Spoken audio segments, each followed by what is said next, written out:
시편 86편 찾으시겠습니다.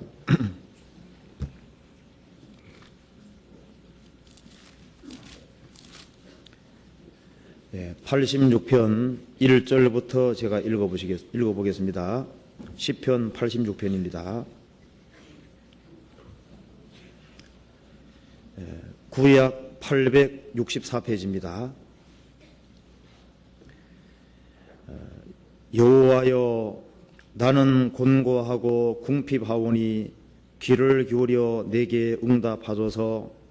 나는 경건하오니 내 영혼을 보존하소서. 내 주 하나님이여, 주를 의지하는 종을 구원하소서. 주여, 나를 긍휼히 여기소서.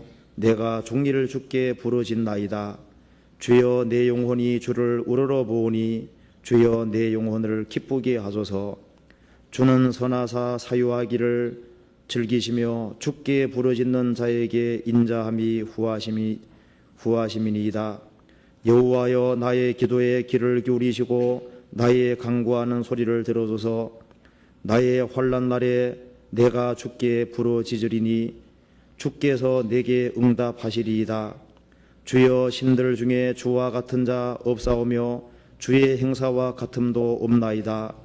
주여, 주의 지으신 모든 열방이 와서 주의 앞에 경배하며 주의 이름에 영화를 돌리리이다. 대저 주는 광대하사 기사를 행하시오니 주만 하나님이시니이다. 여호와여, 주의 도로 내게 가르치소서. 내가 주의 진리에 행하오리니 일심으로 주의 이름을 경외하게 하소서. 주 나의 하나님이여, 내가 전심으로 주를 찬송하고 영영토록 주의 이름에 영화를 돌리오리니 이는 내게 향하신 주의 인자가 거사 내 영혼을 깊은 음부에서 건지었음이니이다. 하나님이여, 교만한 자가 일어나 나를 치고 강포한 자의 무리가 내 혼을 찾아 싸우며 자기 앞에 주를 두지 아니하였나이다. 그러나 주여, 주는 긍휼히 계시며 은혜를 베푸시며 노하기를 더디하시오며 하시며 인자와 진실이 풍성하신 하나님이시오니 내게로 돌이키사 나를 긍휼히 여기소서.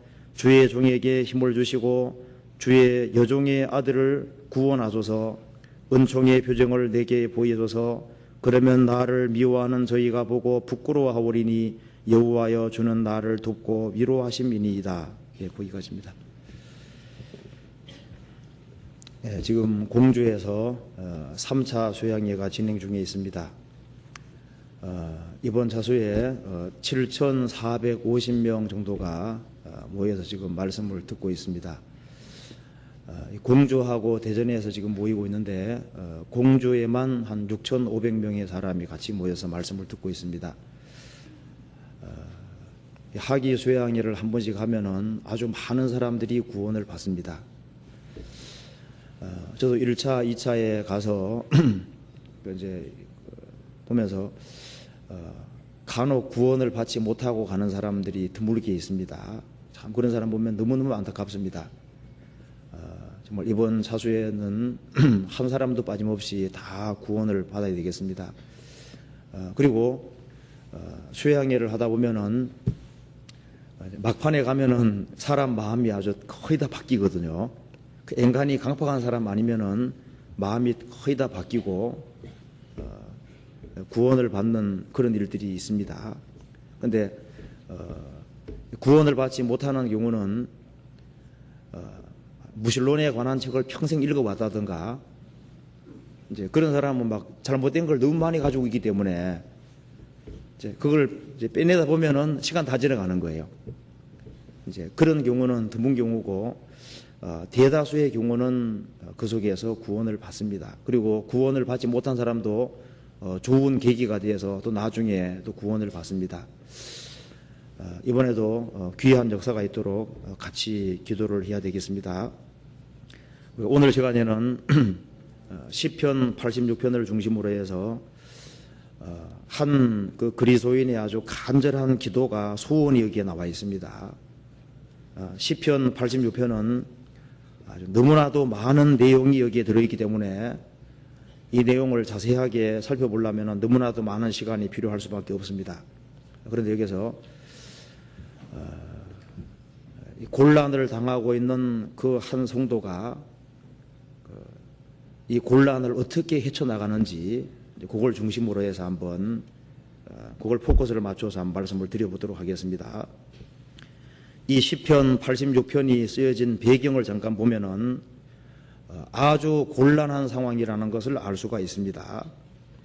그 86편 1절에 보면은 여호와여 나는 곤고하고 궁핍하오니 귀를 기울여 내게 응답하소서. 아주 곤고하고 궁핍하다고 얘기를 했습니다. 지금 만사가 형통한 그런 상황이 아닙니다. 그리고 7절에 보면은 나의 환난 날에 내가 주께 부르짖으리니 주께서 내게 응답하시리이다. 환난, 나의 환난 날. 시편 기자가 이게 다윗으로 되어 있는데요. 나의 환난 날에 다윗은 사실 많은 환난을 겪었습니다. 지금도 환난을 겪고 있는 중에 있습니다. 그리고 14절에 보면은 하나님이여 교만한 자가 일어나 나를 치고 강포한 자의 무리가 내 혼을 찾아 싸우며 자기 앞에 줄을 두지 아니하였나이다. 사실 하나님을 두려워하지 않고 하나님을 무시하고 사는 사람만큼 무서운 사람은 없을 겁니다. 교만한 자가 일어나 나를 치고 강포한 자의 무리가 내 혼을 찾아 싸우며 하나님을 두려워하지 않는 그런 사람들이 다윗을 찾고 공격하고 있는 상황입니다. 그리고 17절에 보면은 은총의 표징을 내게 보이소서 그러면 나를 미워하는 저희가 보고 부끄러워하오리니 나를 미워하는 저희가 시편 기자를 미워하는 무리가 있다고 얘기를 했습니다. 그러니까 이 시편은 곤고하고 궁핍한 상황 그리고 혼란을 당하는 상황 그리고 교만한 자가 일어나 나를 치고 강포한 자의 무리가 콘을 잡는다는 말은 죽이려고 하는 거예요. 그리고 미워하는 많은 사람들이 있는 그 상황에서 이 시편을 쓰고 있는 겁니다. 그리고 평상시에도 바르게 처신하는 것이 필요하지만은 곤란과 어려움이 있을 때는 마음이 흐트러질 수 있기 때문에 그때일수록 훨씬 더 큰 조심이 필요할 수밖에 없습니다. 시편 86편에는 고통을 당하는 한 성도가 이 고통스러운 상황에서 어떻게 처신하는지 그 모습이 여기에 잘 나와 있는데요. 먼저 이 시편 86편 말씀 속에 어려울 때일수록 하나님에 대한 바른 알미 필요하다는 것이 아주 강조가 되어 있습니다. 시편 기자는 어려울 때일수록 하나님에 대한 바른 이해를 가지고 있습니다. 그리고 어려울 때일수록 마음에 더 바른 소원을 가지고 있는 겁니다. 그리고 82번 말씀 속에 어려울 때일수록 바른 삶의 자세를 가지고 있는 것을 볼 수가 있는 겁니다. 오늘 이 말씀을 통해서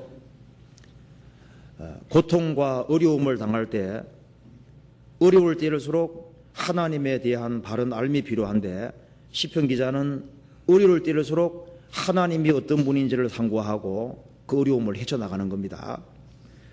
시편 86편에 하나님에 대해서 어떻게 이해를 하고 있는지 봅시다. 어려울 때일수록 하나님이 이런 분이라는 사실을 기억하고 있는데요.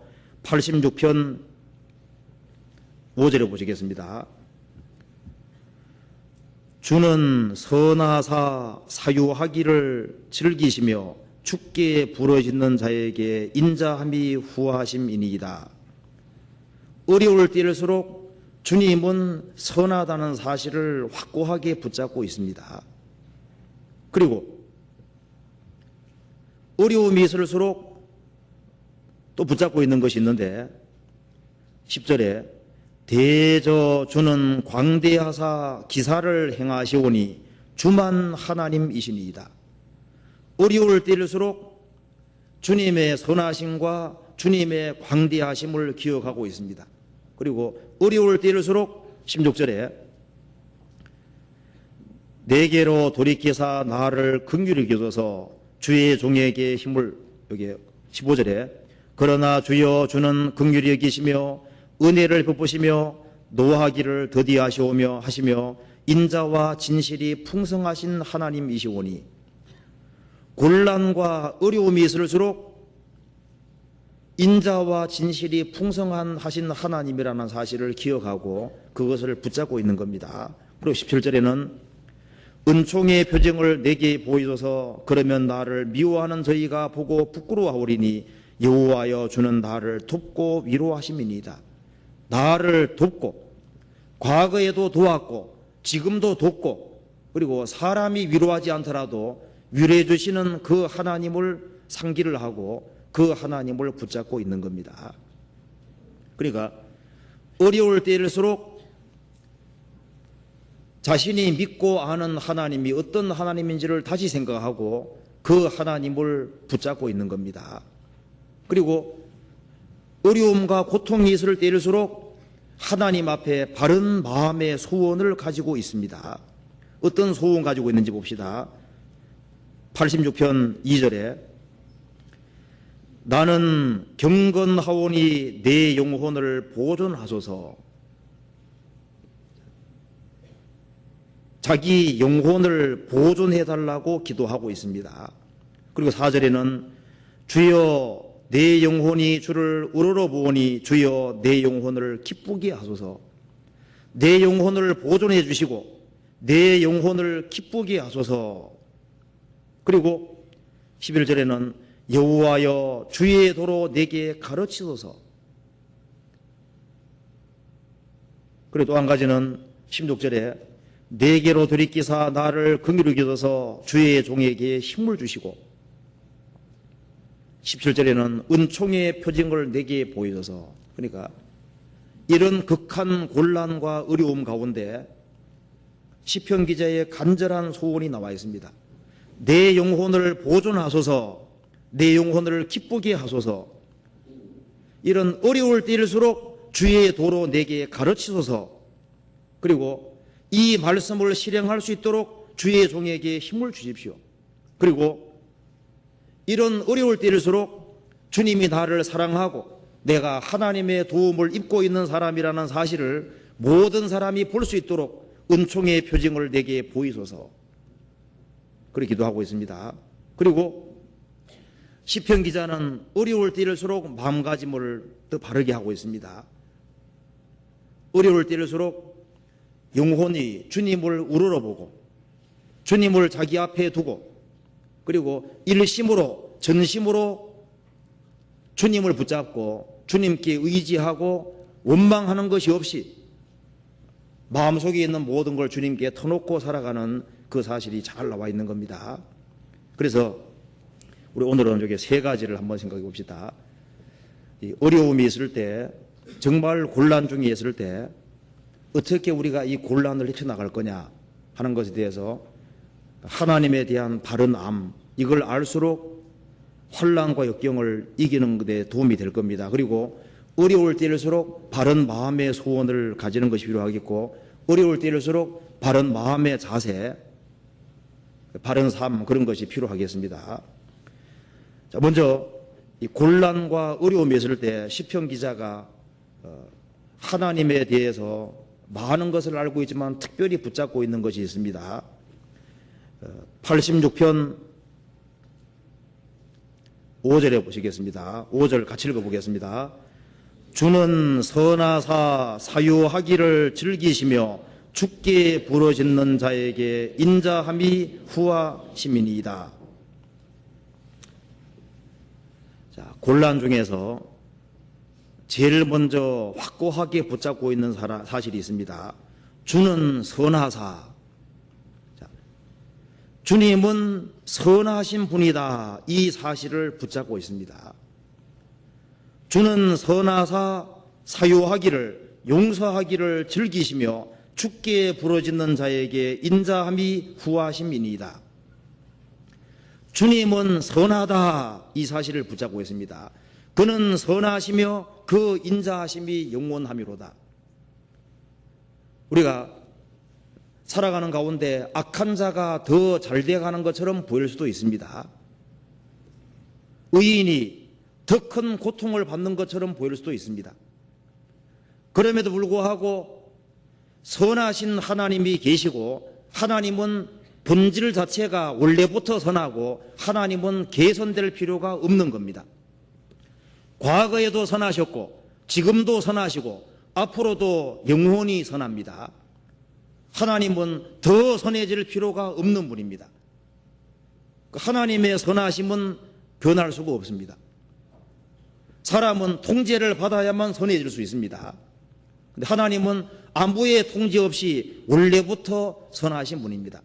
하나님은 본질이 선하시기 때문에 선만 행하시는 분입니다. 시편 119편 68절에 보면은 주는 선하사 선을 행하시오니, 주님은 본질이 선하시기 때문에 선을 행하시는 거예요. 시편 11편에 보면은 주님은 의로사 의로운 일을 좋아하시나니, 의롭기 때문에 의로운 일을 행하시는 겁니다. 하나님은 선하시기 때문에 선을 행하시는 분이라는 사실을 잊지 말아야 됩니다. 이 배후에는 선하신, 본질이 항상 선하신 하나님이 계십니다. 이 사실을 우리가 철칙으로 알고 있지만은 눈에 보이는 상황은 반대인 경우가 많기 때문에 그것이 흐트러질 수 있는데, 그 흐트러지면 안 됩니다. 하나님이 선하시다는 이 사실이 흐트러지면은 사물이 잘못 보이기 시작하는 거예요. 시편 73편 보시겠습니다.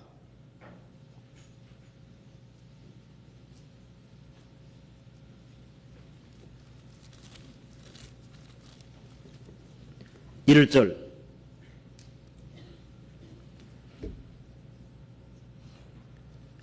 하나님이 참으로 이스라엘 중 마음이 정결한 자에게 선을 행하시나, 하나님은 하나님이시고 본질이 선하신 분이기 때문에 마음이 정결한 사람, 참으로 바르게 살아가는 사람에게 선을 행하신다. 이것은 법칙이고 이건 아주 확고한 사실입니다. 눈에 보이는 상황은 반대가 생길 수 있는 거예요. 그것 때문에 헷갈리는 겁니다. 시편 기자도 헷갈렸습니다. 2절 보시겠습니다. 나는 거의 실족할 뻔하였고 내 걸음이 미끄러질 뻔하였으니 이는 내가 악인의 형통함을 보고 오만한 자를 질시하였음이로다. 저희는 죽는 때에도 고통이 없고 그 힘이 건강하며 타인과 같은 고난이 없고 타인과 같은 재앙도 없나니, 그러므로 교만이 저희 목걸이요 강포가 저희 입는 옷이며 살찜으로 저희 눈이 솟아나며 저희 소득은 마음의 소음보다 진하며 저희는 능족하며 악하게 압제하여 말하며 거만히 말하며 저희 입은 하늘에 두고 저희 혀는 땅에 두루 다니도다. 시편 기자가 악인을 관찰을 해보니까 악한 자는 잘 돼가는 경우가 얼마든지 있더라는 거예요. 어떻게 죽는지 가보니까 편안하게 죽을 때도 고통 없이 죽고, 악인임에도 불구하고 평안하게 죽는 경우 얼마든지 있습니다.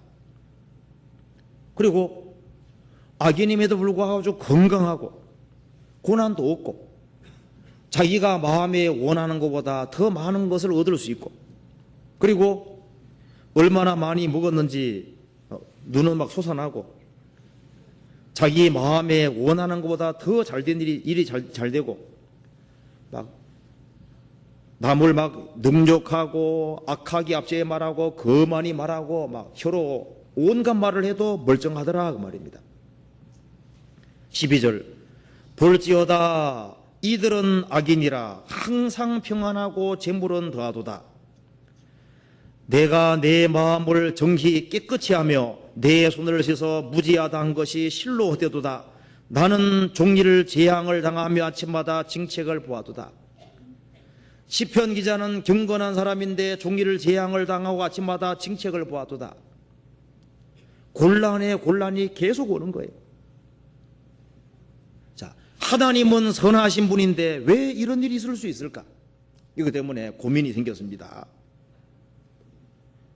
16절 17절 같이 읽겠습니다. 내가 어찌면 이를 알까 하여 생각한 적 내게 심히 곤란하더니 하나님의 성소에 들어갈 때야 저희의 결국을 내가 깨달았나이다. 살아가는 가운데 이해되지 않는 문제가 있으면은 혼자 고민할 것이 아니라 하나님의 성소에 들어가야 됩니다. 하나님 면전에 가서 이것이 왜 그런 일이 생기는 겁니까? 하고 물어야 되는 거예요.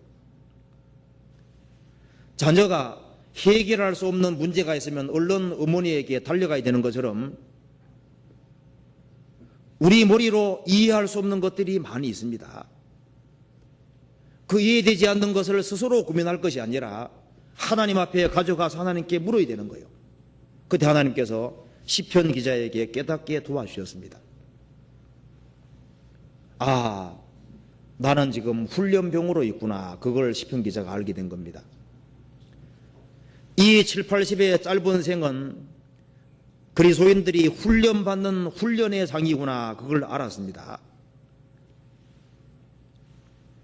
영원한 내세가 있기 때문에 아예 7, 80이 전부라고 고집하는 사람에게는 하나님께서 죽을 때까지 잘 되게 하는 그런 경우도 있다는 겁니다. 그리고 죽음 건너가면 그대로 파멸이고 멸망입니다.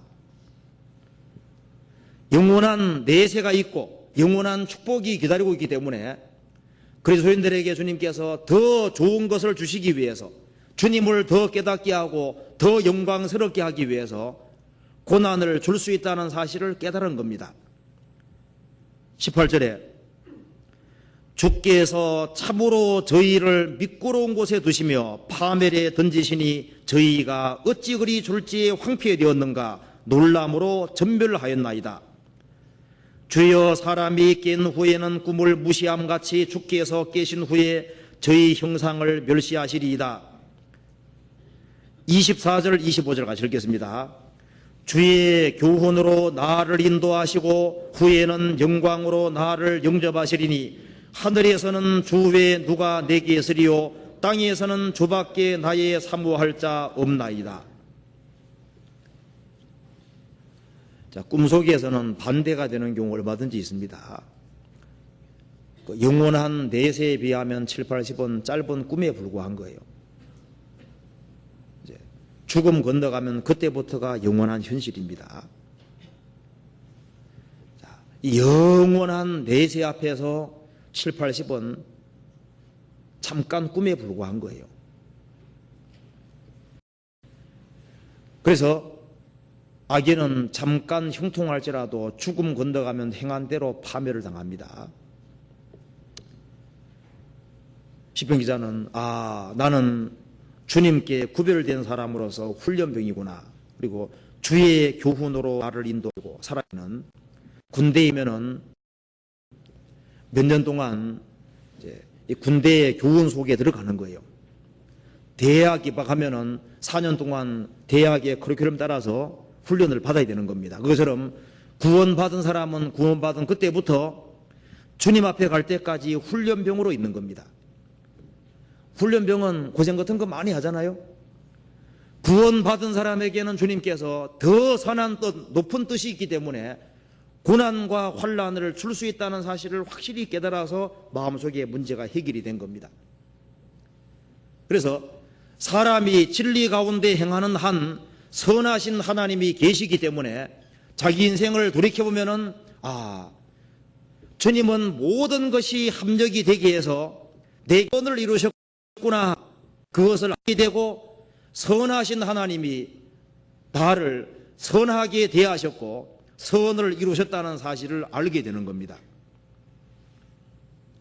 요셉도 17살에 10명의 형들에게 팔려서 에집트로 내려갔습니다. 13년 동안 말할 수 없는 고통을 겪었습니다. 나중에 총리 대신 되고 난 이후에 하나님께서는 악을 선으로 바꾸셨다고 말씀했습니다.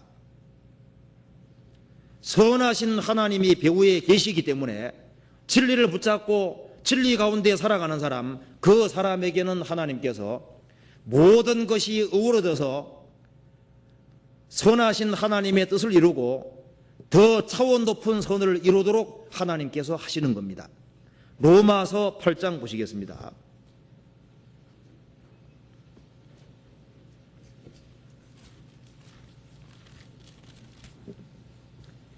28절 같이 읽어보겠습니다. 우리가 알거니와 하나님을 사랑하는 자 곧 그 뜻대로 부르심을 입은 자들에게는 모든 것이 합력하여 선을 이루느니라. 우리가 알거니와 확신입니다. 하나님을 사랑하는 자 곧 그 뜻대로 부르심을 입은 자들에게는, 주님의 뜻대로 부르심을 입고 참으로 주님을 사랑하고 진리 가운데 살아가는 사람에게는 모든 것이 함께 어우러져서 선을 이루느니라. 그 모든 것 속에 35절이 포함되어 있습니다. 같이 읽어보겠습니다.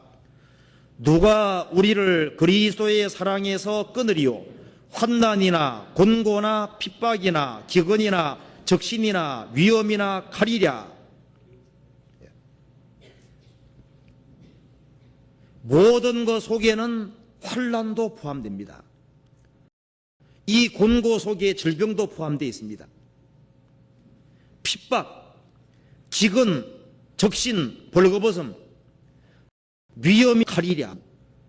이 모든 것도 함께 어우러져서 선을 이루느니라. 사울이 다윗을 죽이려고 한 10년 동안 노력했습니다. 그런데 하나님의 뜻만 이루었습니다. 다윗은 그 10년 동안 환난을 겪으면서 인생의 밑바닥을 걸었습니다. 그래서 사람들이 알지 못하는 그 신령한 것들을 깨달았고 참으로 하나님을 그 고통 속에서 알게 된 겁니다. 그 사람은 고난 가운데서 아주 주님 앞에 바른 사람, 그리고 합당한 사람이 됐던 겁니다.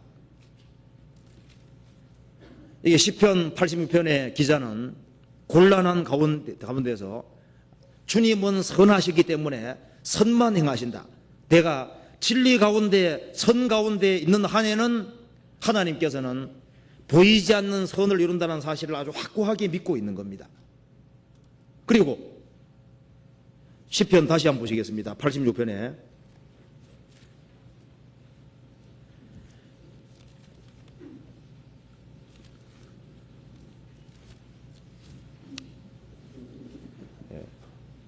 주님은 선하시다는 사실을 붙들고 있는 동시에 또 이걸 붙잡고 있습니다. 10절, 86편 10절 같이 읽어보겠습니다. 대저 주는 광대하사 기사를 행하시오니 주만 하나님이시니이다. 그리고 고통과 어려움이 있을 때일수록 또 붙잡고 있는 것이 있습니다. 주님이 얼마나 크신 분이냐, 이것을 꼭 생각해야 됩니다. 내가 믿는 하나님이 얼마나 큰지에 대해서 생각을 해보셨습니까? 곤란을 당할수록 하나님이 커져야 됩니다. 내가 믿는 하나님이 클수록, 위대할수록 모든 것을 견딜 수 있는 힘이 거기 나오기 때문입니다. 대저 주는 광대하사 기적을 행하시오니 주만 하나님이시니이다. 자, 하나님이 얼마나 크신 분입니까? 이 광대한 우주를 다 만드신 분입니다. 하나님은 만주의 아버지시라. 만주 위에 계시고 만주를 통일하시고 만주 가운데 계시도다. 하나님은 이 우주를 다 창조하신 분이기 때문에 우주를 초월해 계시고 우주를 통일하시고 우주 가운데 계시고 우주에 충만하신 분입니다. 그래서 하나님이 얼마나 광대하신지 이렇게 말했습니다. 시편 145편입니다. 3절.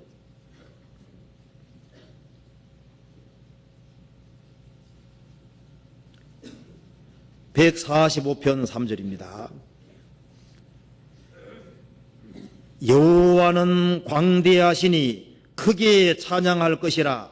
그의 광대하심을 측량치 못하리로다. 여호와는 광대하시니 크게 찬양할 것이라. 그의 광대하심을 측량치 못하리로다. 즉 하나님 자신이 무한히 크시고 능력이 무한하시고 지혜가 무궁하신 분입니다. 공의와 사랑이 무한하신 분입니다. 그래서 하나님은 광대하신 분이라는 사실을 왜 강조하냐면은 하나님은 무한히 광대하시고 모든 것을 다 아시고 전지전능하신 분이기 때문에 그분은 지극히 작은 자라도 그분에게 의지하면 그분이 압니다. 18절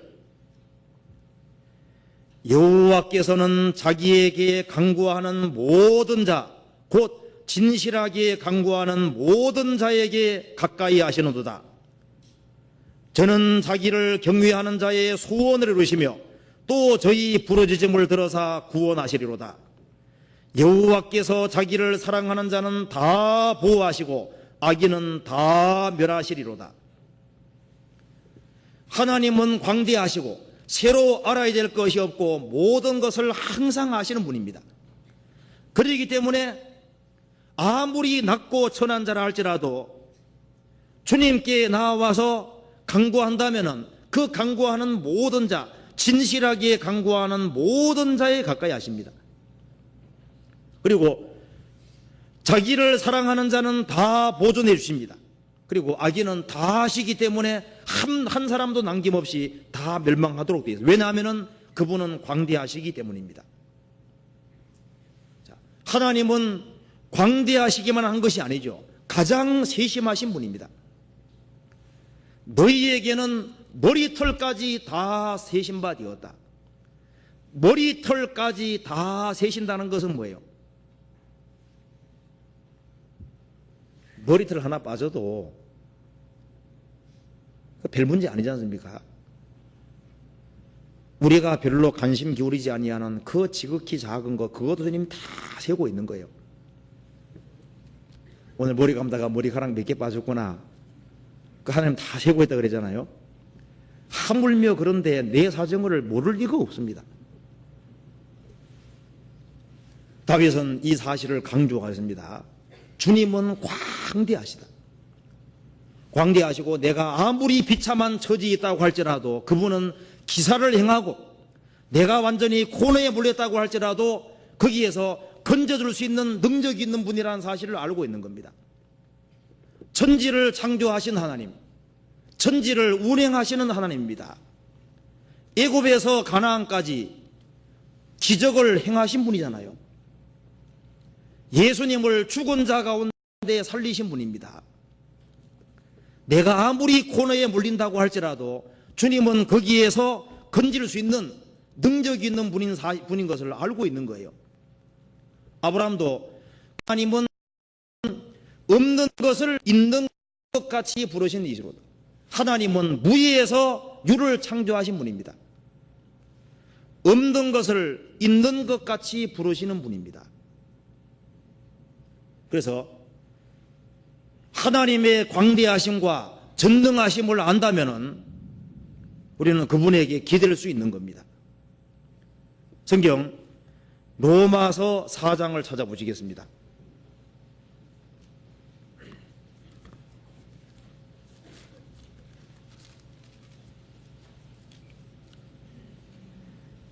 (4장) 17절 같이 읽겠습니다. 기록된 바 내가 너를 많은 민족의 조상으로 세웠다 하심과 같으니 그의 믿은 바 하나님은 죽은 자를 살리시며 없는 것을 있는 것 같이 부르시는 이시니라. 아브라함은 이런 하나님을 믿었습니다. 하나님은 죽은 자를 살리시는 분으로 믿은 거예요. 인간을 무에서 창조하신 것처럼 죽어도 살릴 수 있는 하나님입니다. 그리고 없는 것을 있는 것 같이 부르시는 이시니라. 그럼 그 하나님은 나를 작품으로 만들 수 있는 분입니다. 우리는 그의 만드신 바라. 주님께 의지하는 사람을 그 전능하신 능력으로 작품으로 만들 수 있습니다. 다윗은 하나님의 선하심을 믿는 동시에 그분은 광대하시기 때문에 내 사정을 다 하시고, 그리고 그분은 유일하신 하나님으로서 기사를 행하시는 분이기 때문에 내가 가장 고뇌에 몰린다고 할지라도 내게 기적을 행할 수 있는 분이라는 사실을 믿고 있는 거예요. 그래서 내 모든 한계가 끝날 때 하나님은 일할 수 있는 분이라는 사실을 믿고 있는 겁니다. 아브라함도 사라도 경수가 끊어지고 아브라함도 힘이 없을 때 그때도 이삭 줄 것을 믿었습니다. 그래서 죽은 자와 방불한 사람으로 말미암아 허다한 별처럼 바닷가 모래처럼 생육했다는 말씀이 그대로 이루어진 거예요. 시편 86편 다시 한번 보시겠습니다.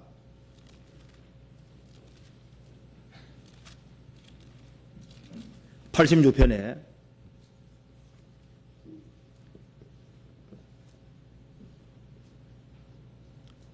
이 광대하신 하나님이 이런 분이라는 사실을 또 얘기를 하고 있습니다. 5절에 그러나 주여 주는 긍휼히 계시며 은혜를 베푸시며 노하기를 더디하시며 인자와 진실이 풍성하신 하나님이시오니. 자, 주님은 선하시고 그리고 광대하시고 기적을 행하시는 하나님이실 뿐 아니라 주는 긍휼히 계시고 고통받는 사람을 긍휼히 계시고 은혜를 베풀어 주시고 노하기를 더디하시며 인자와 진실이 풍성하신 하나님이시오니. 하나님은 사랑의 하나님이라는 사실을 얘기를 하고 있습니다. 다윗은 하나님의 사랑을 경험한 사람입니다. 우리도 하나님의 사랑을 경험한 사람이지 않습니까? 나를 위해서 십자가 죽어주신 것은 나를 참으로 사랑하셨다는 증거입니다. 그리고 그 인자와 긍휼은 전부터 있었습니다. 하나님은 영원부터 영원까지 하나님이신데 하나님이 계시던 하나님 본인이 선하신 분이고 하나님 자신이 사랑으로 충만한 분이기 때문에 하나님의 있다, 하나님의 사랑 영원부터 있었습니다. 시편 25편 6절 같이 읽어보겠습니다.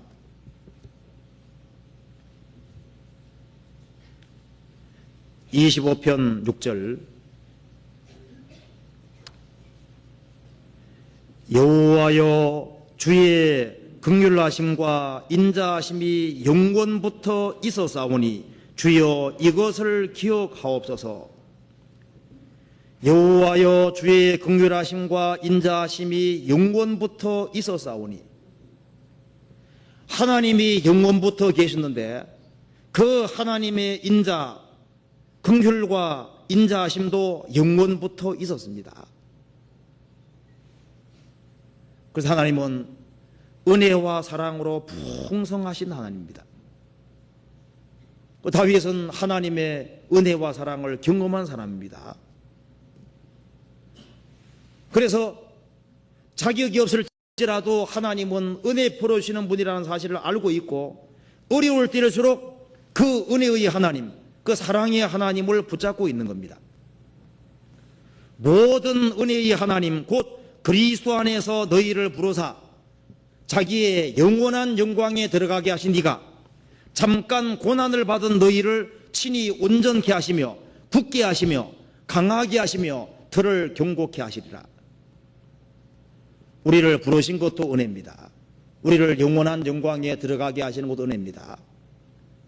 영원한 영광을 주기 위해서 잠깐 고난을 받게 하시고 고난을 통해서 온전케 하시고 그리고 굳게 하시고 강하게 하시고 들을 경고케 하시는 그 모든 것이 은혜라 그랬습니다.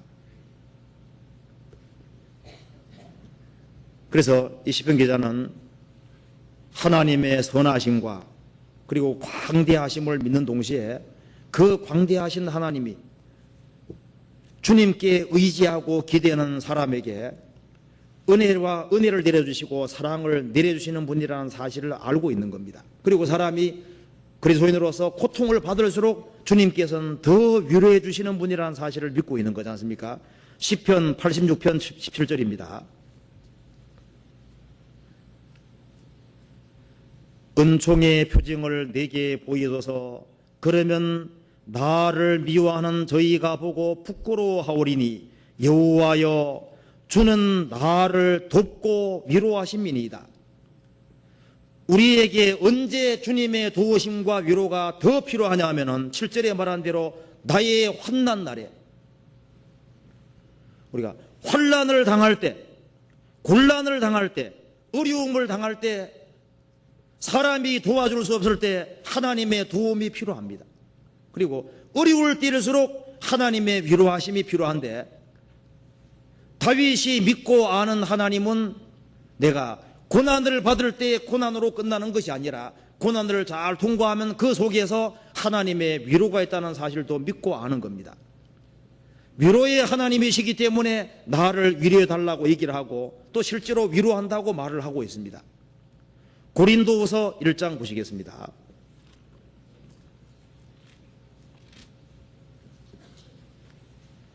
1장 3절.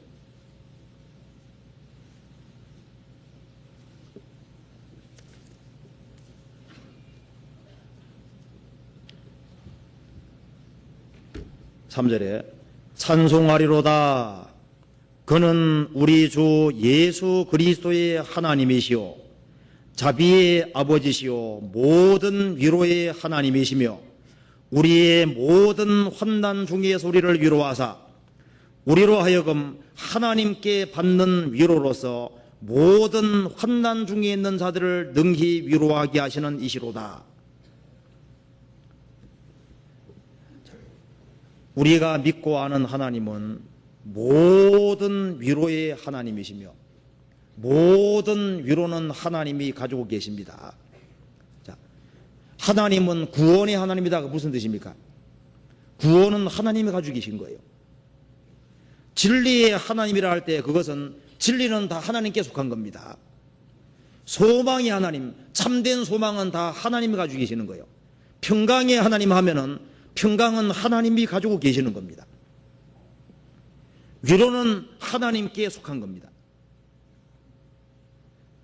나를 위로해 주시는 분이 나와 함께 계시다는 이 사실만큼 큰 축복은 없습니다. 그래서 모든 사람이 나를 버린 것 같이 보일 때 하나님은 내 위로자로 계시는 겁니다. 고난 뒤에는 틀림없이 위로가 있습니다. 그리고 내가 세상에서 고난을 많이 받았으면은 계시록 21장 3절에 말한 대로 모든 눈물을 그 눈에서 씻기시며 이 세상에는 위로받지 못해도 모든 눈물을 그 눈에 씻기시며 모든 눈물을 다 씻겨주시고 영원히 위로해 주실 분이 배후에 계시는 겁니다. 너희를 위로하는 자는 나여늘 나여늘 그러죠. 나를 위로해 주는 분이 계십니다. 사람이 나를 위로해 주지 않아도 괜찮은 거예요. 다윗은 알고 있습니다. 주님은 나를 돕고 위로해 주고 있습니다. 그 말을 언제 했냐면 가장 고통스러울 때 한 얘기입니다. 그래서 우리가 고난을 당할 때 까딱 잘못하면은 하나님에 대한 이해가 흐려질 수 있습니다. 어려울 때일수록 눈을 크게 뜨고 위를 쳐다보고 하나님이 어떤 분인지 생각해 봐야 됩니다.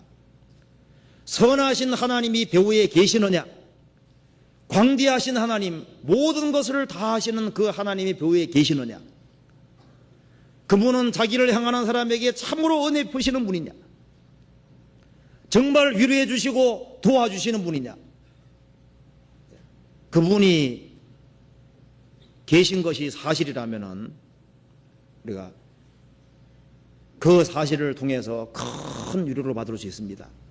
그리고 그 무한히 광대하신 능력이 있는 분이 계시고 참으로 자비와 긍휼이 계신 분이 있다면은 우리가 그분에게 그 간절한 소원 같은 것이 필요할 거예요. 그런데 이 시편 기자는 경건한 사람이기 때문에 바른 마음의 소원을 가지고 있었습니다. 어떤 소원인지 봅시다. 시편 86편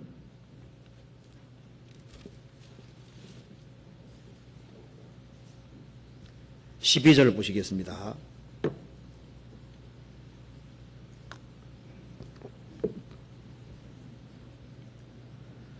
주 나의 하나님이여, 내가 전심으로 주를 찬송하고 영영토록 주의 이름에 영화를 돌리오리니, 이는 내게 향하신 주의 인자가 크사 내 영혼을 깊은 음부에서 건지셨음이니이다.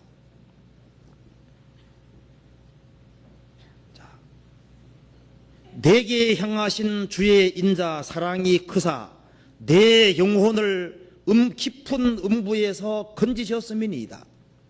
우리도 영원한 멸망의 웅덩이, 지옥의 웅덩이에서 주님의 보배로운 피로, 주님의 은혜와 사랑으로 건짐받은 사람들입니다.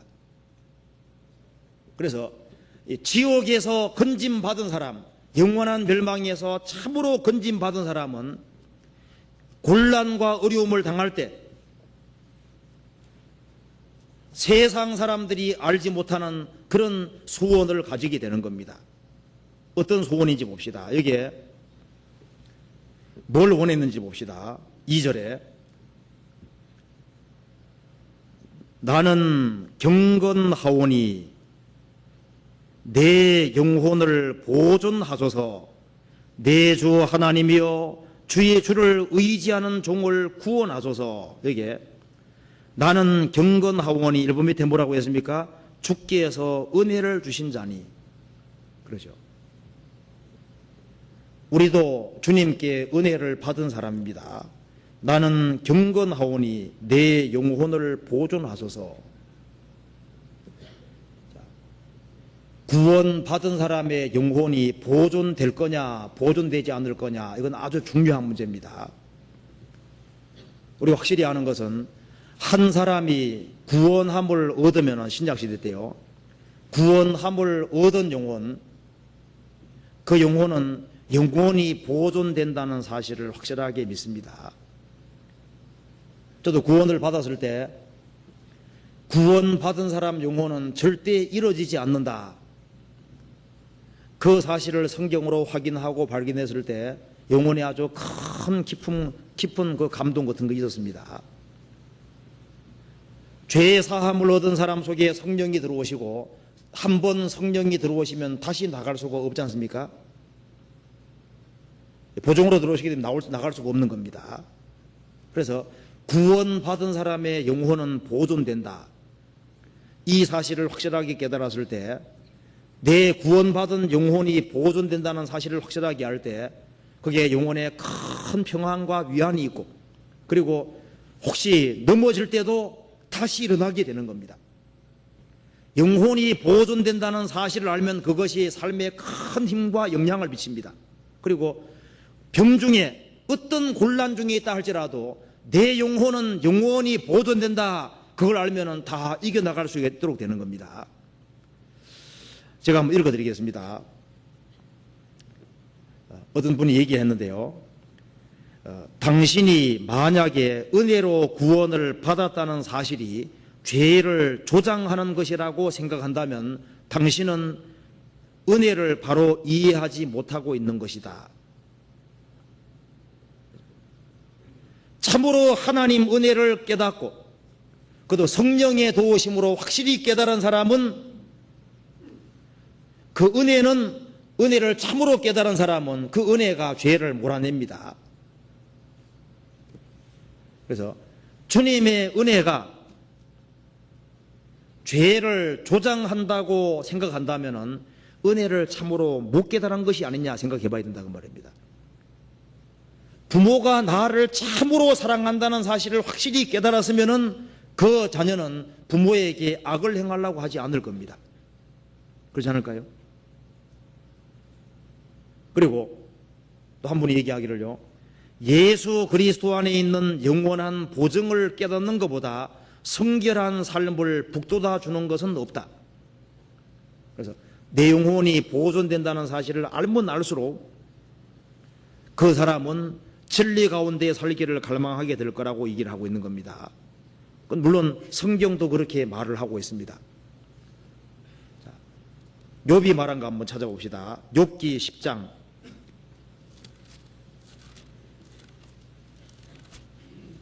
12절.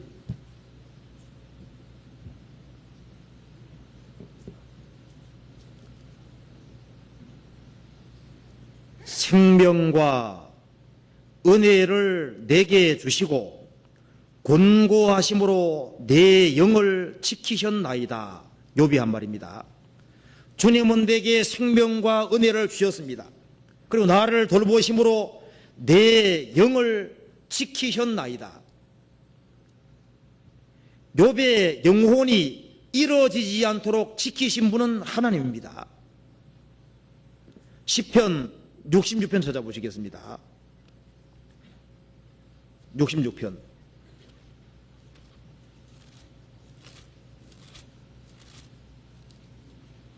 9절.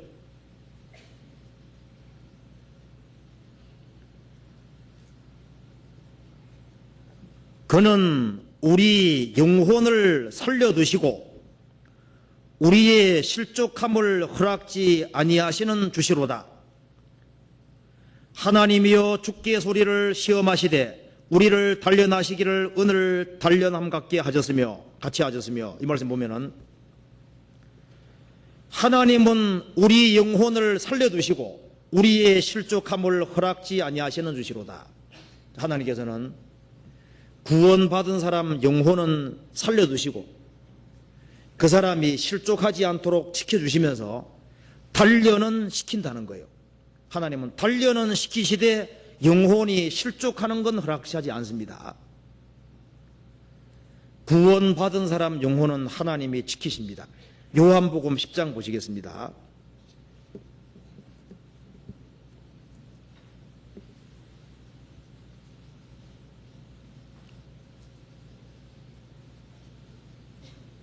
(10장) 27절.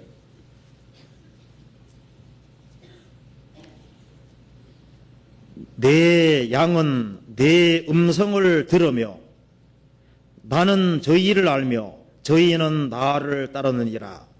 내가 저희에게 영생을 주노니 영원히 멸망치 아니할 터이요 또 저희를 내 손에서 빼앗을 자가 없느니라.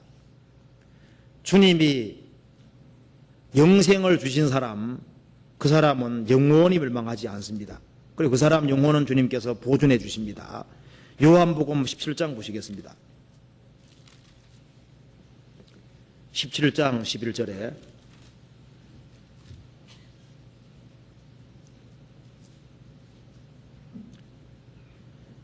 나는 세상에 더 있지 아니하오나 저희는 세상이 있사옵고 나는 아버지께로 가옵나니 거룩하신 아버지여 내게 주신 아버지 이름으로 저희를 보존하사 우리와 같이 저희도 하나가 되게 하옵소서. 내가 저희와 함께 있을 때 내게 주신 아버지 이름으로 저희를 보존하와 지키었나이다. 그 중에 하나도 멸망치 않고 오직 멸망의 자식뿐이 오니 이는 성경을 응하게 함이니이다. 여기서 가룟 유다를 제외하고는 아버지 이름으로 저희를 보존하와 지키었나이다. 하나님께서 가룟 유다를 제외하고는 그 예수님의 제자들은 멸망하지 않도록 보존하고 지켜주셨습니다. 영혼을. 그래서 베드로에게도 그 믿음이 떨어지지 않기를 기도했다고 말씀했잖아요. 그 외국에서 그 두 친구가 있었는데 그 한 친구가 구원을 받았습니다. 구원받고 난 이후에 그 자기 친구의 결절한 친구에게 전도하는데 그 친구는 아까운 데 계속 빠져 들어갔습니다. 근데 그렇게 살면은 지옥 간다는 사실을 아주 확실하게 얘기를 했습니다. 그런데 그 친구가 얼마나 간곡하게 얘기를 했던지, 젊은 시절을 즐기고 사는 것은 자유지만은 그것에 대해서 형벌을 받을 줄 알아라는 그 말씀을 얘기를 했기 때문에 그게 자꾸 머릿속에 떠오르는 거예요. 그래서 막 춤추러 다녀도 그게 자꾸 생각이 나니까 죄 짓는 게 재미가 없어지는 겁니다. 마음에 고통만 생기고 이제 죄를 지을수록 지옥에 불이 이제 뜨거워진다는 걸 느끼니까 고통스러워해서 나중에 이 사람도 구원을 받게 됐습니다. 친구가 구원받으니까 너무 좋아가지고 성경책 하나를 선물을 해준 겁니다. 그래서 죄 짓던 그 친구가 구원을 받고 난 이후에 성경책 가지고 이제 같이 죄 짓던 친구들에게 전도를 하니까 그 친구들이 좋아하지 않는 겁니다. 그래서 저런 인간은 죽여야 된다고 해서 전도할 곳이 있으면 항상 쫓아다니니까요. 그래서 어디로 전도하러 오라는 쪽지를 남겨줬습니다. 그래서 이제 전도를 받은 그 친구가요, 전도하러 가는데 이제 길이 어색한 곳에 들어갔습니다. 누가 장총으로 총을 쐈는데요, 그 사람이 맞았습니다. 맞았는데 한참 후에 그 사람이 살아 일어났습니다. 친구가 준 성경책을 항상 품에 끼고 전도하러 다니는데 총알이 뚫은 겁니다. 보니까 창세기, 출애굽기, 레위기, 민수기, 신명기, 구약 다 뚫고 마태, 마가, 누가, 요한복음 17장까지 뚫었는데 17장 보존하와 지켰나이다. 총알이 거기까지다가 와 있는 거예요. 그래서 이 사람이 평생 갑으로 간직했다 그러잖아요. 물론 그건 이제 그런 일이 있었다고 하는데 그럴 수 있을 거예요. 자, 근데 그거보다가 죽이실지라도 구원받은 사람 영혼은 보존이 되는 겁니다. 누가 우리를 그리스도의 사랑에서 끊으리요?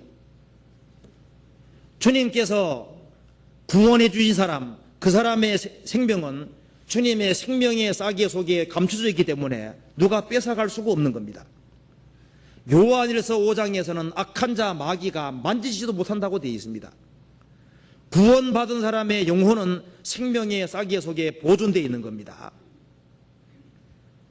시편 기자가 말하기를 내 영혼을 보존해 주십시오. 그렇죠. 구원받은 사람의 영혼은 주님께서 보존해 주십니다. 시편 다시 한번 봅시다. 86편에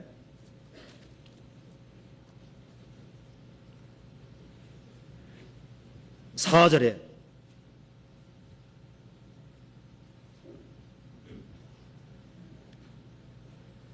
주여 내 영혼이 주를 우러러 보오니 주여 내 영혼을 기쁘게 하소서. 이게 극도의 곤란 중에 있습니다. 주님은 내 영혼을 깊은 음부에서 건지셨습니다. 그리고 주님은 내 영혼을 보존만 해주실 것이 아니라 내가 이렇게 고통 중에 있으니까, 삶이 고통 중에 있으니까 주여 내 영혼을 기쁘게 하소서.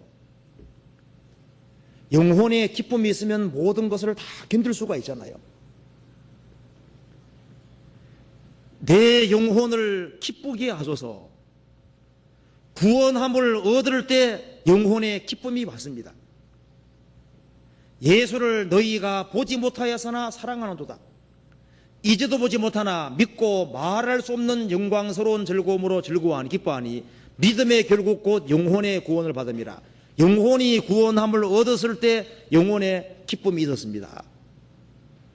그리고 구원받고 난 이후에도 주여 내 영혼을 기쁘게 하소서. 영혼의 기쁨이 있으면 모든 것을 다 견딜 수가 있을 겁니다. 다윗은 시편 16편에서 자기가 예수님이 부활하기 때문에 자신도 부활한다는 사실을 확실하게 알았을 때 영혼이 그렇게 기뻤다고 되어 있습니다. 한번 찾아볼까요? 시편 16편 봅시다. 9절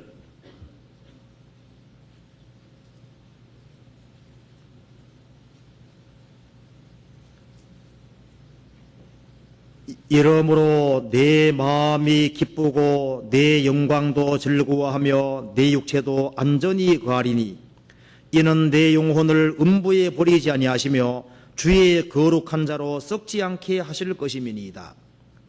예수님의 부활을 말씀하는 구절인데요. 다윗은 말했습니다. 내 마음이 기쁘고 내 영광도 2번 밑에 뭐라 했습니까? 영이라 그랬죠? 내 영도 즐거워하며 내 육체도 안전히 가리니 내가 죽을지라도 예수님 부활할 것이기 때문에 나도 같이 부활한다는 걸 알고 있는 겁니다. 예수님의 부활을 확실하게 믿고 알았기 때문에 내 마음이 기쁘고 내 영도 즐거워하며, 그래서 부활이라는 사실을, 부활이 있다는 걸 확실하게 알았을 때 영혼에 아주 기쁨이 있었습니다. 예수님 제자들을 또 왜 그 극한 곤란 중에도 다 기뻐할 수 있었냐면은 예수님 부활하는 걸 봤거든요. 우리도 부활할 것이기 때문입니다. 자, 구원받고 난 이후에 구원받은 사람이 원하는 것 중에 하나가 영혼의 기쁨이라는 걸 원합니다.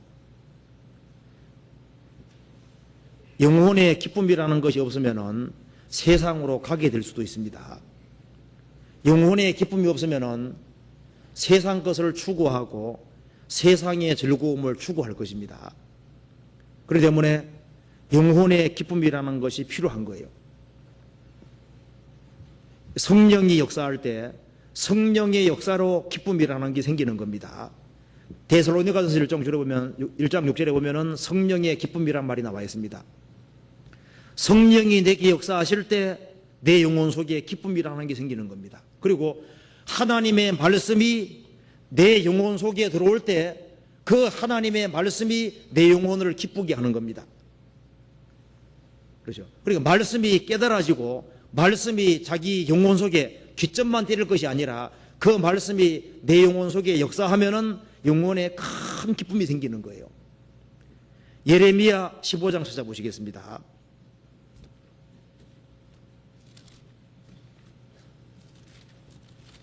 예레미야 15장 16절.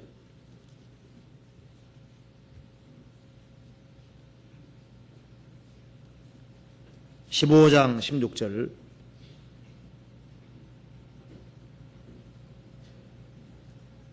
만군의 하나님 여호와시여, 나는 주의 이름으로 일컬음을 받는 자라. 내가 주의 말씀을 얻어 먹었사오니 주의 말씀은 내게 기쁨과 내 마음의 즐거움이오나. 제 말씀에서요. 자, 밥을 먹으면은 육신에 힘이 납니다. 그것처럼 밥을 먹는 것처럼 내가 주의 말씀을 얻어 어떻게 했습니까? 먹었사오니. 먹었다는 건 뭐예요? 씹어서 삼켰다는 얘기입니다. 그것처럼 이 하나님 말씀이 내 속에 들어가서 깨달아지면은 주의 말씀은 내게 기쁨과 즐거움이오나.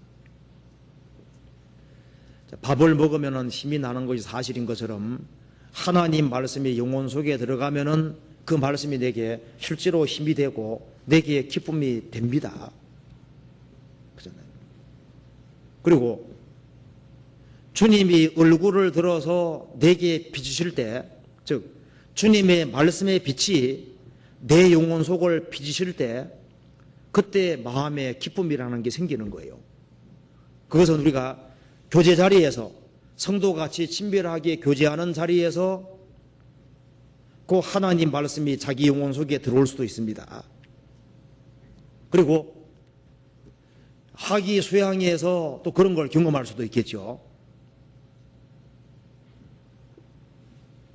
우리가 정말 진리 가운데 신앙생활하는 사람하고 친밀하게 사귀는 가운데서 그 속에서도 그 영혼에 아주 큰 기쁨이 생길 수도 있을 거예요.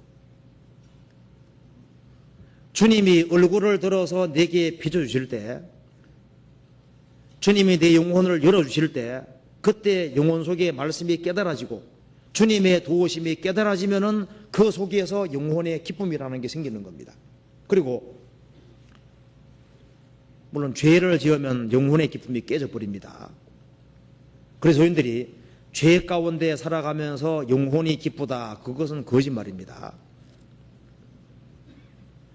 죄를 짓고 돌이키고 죄에서 구별을 되면은 영혼의 기쁨이라는 게 생기는 거예요. 다윗은 영혼에 항상 기쁨이라는 게 있었는데 언제 깨졌냐면은 우리야 아내를 범하고 우리야를 죽였을 때 살인죄와 간음죄를 짓고 영혼의 기쁨이 완전히 깨져버린 거예요. 그리고 자기의 죄를 자복하고 돌이킬 때 영혼의 기쁨이라는 게 있었습니다. 그래서 죄 가운데 살아가면은 그 사람에게는 영혼의 기쁨은 없을 거예요. 주님의 대속 때문에 감사하는 마음은 있겠지만은 영혼의 기쁨이라는 것은 깨질 겁니다. 그래서 죄에서 구별을 드릴수록 영혼에는 기쁨이 있는 거예요. 그리고 자기의 상태를 인정하고 돌이킬 때 영혼의 기쁨이라는 게 있는 겁니다. 그잖아요. 시편 4편 찾아보시겠습니다.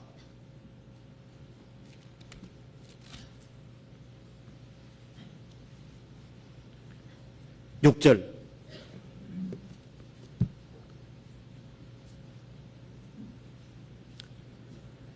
여러 사람의 말이 우리에게 선을 보일 자 누구뇨 하오니 여호와여 주의 얼굴을 들어 우리에게 비치소서. 7절 같이 읽겠습니다. 주께서 내 마음에 두신 기쁨은 저희의 곡식과 새 포도주의 풍성할 때보다 더하니이다. 주께서 내 마음에 두신 기쁨은, 구원받은 사람 속에는 마음에 두신 기쁨이 있습니다. 구원받지 아니한 사람들이 모르는 기쁨이라는 게 있는 거예요. 주께서 내 마음에 두신 기쁨은 저희의 곡식과 새 포도주의 풍성한 때보다 더하니이다. 그 추수 때 추수꾼들이 기뻐하고 즐거워하는 그 기쁨과 즐거움보다가 주님이 나를 구원해 주신 기쁨, 그리고 성령으로 말미암아 주신 기쁨, 그것은 훨씬 더 큰 기쁨이라고 얘기를 했습니다. 시편 51편 보시겠습니다.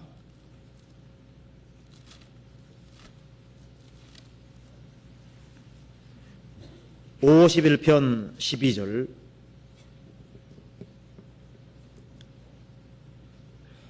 주의 구원의 즐거움을 내게 회복시키시고 자원하는 심령을 주사 나를 붙들어서, 주의 구원의 즐거움을 내게 회복시키시고, 이것은 죄를 버리는 사람에게 구원의 즐거움이 회복되고 영혼의 기쁨이라는 게 오는 겁니다. 또 한 가지는, 내가 고난을 받을 때 고난 생각하면 기쁜 사람 아무도 없을 거예요. 그렇지만은 고난이 있을 때 이 고난이 목적이 있는 고난이라는 사실을 확실하게 알 때, 그때에는 영혼의 기쁨을 가질 수 있을 거예요. 그래서 고난은 받아서 잠깐 근심은 생기지만은 그 속에서도 오히려 기뻐할 수 있는 것은, 그것이 목적을 가지고 있는 고난이라는 걸 알 때, 그때는 영혼의 기쁨이 있을 수 있거든요. 그래서 우리는 환난 중에도 즐거워한다. 왜? 환난은 인내를 만들고, 인내는 연단받는 인격을 만드는 겁니다. 그래서 구원받은 사람이 환난 자체를 즐기면은 그 사람은 약간 좀 이상한 사람이라 할 수 있습니다. 환난 자체가 즐거울 리는 없을 거예요.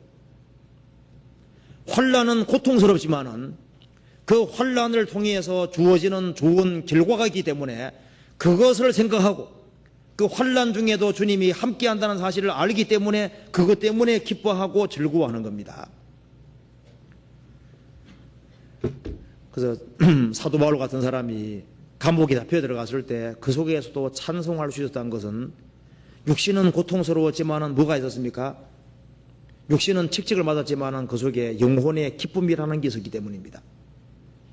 그리고 구원받은 사람에게 주님이 주시는 영혼의 기쁨, 그 기쁨이라는 것이 있으면은 세상으로 달려가지 않을 수 있을 거예요. 그래서 고난을 받을수록 외적으로 압박을 받기 때문에 내적으로 하나님 말씀으로 무장을 하고 영혼의 기쁨과 즐거움이 있으면은 그걸 견뎌 나갈 수 있는데, 만일 그렇지 아니하고 하나님으로 만족이 되지 아니하고 영혼의 기쁨과 즐거움이 없어지면은, 그러면은 세상 것을 추구하고 마음이 세상적으로 화할 수도 있을 겁니다.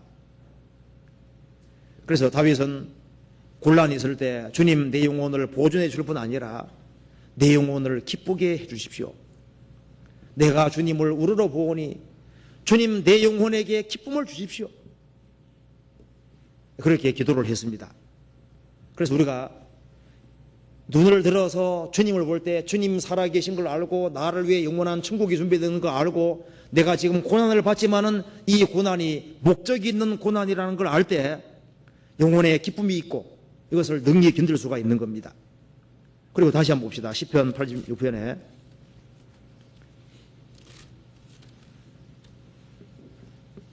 86편 영혼을 보존하소서 영혼을 기쁘게 하소서. 그리고 11절에 같이 읽어봅시다.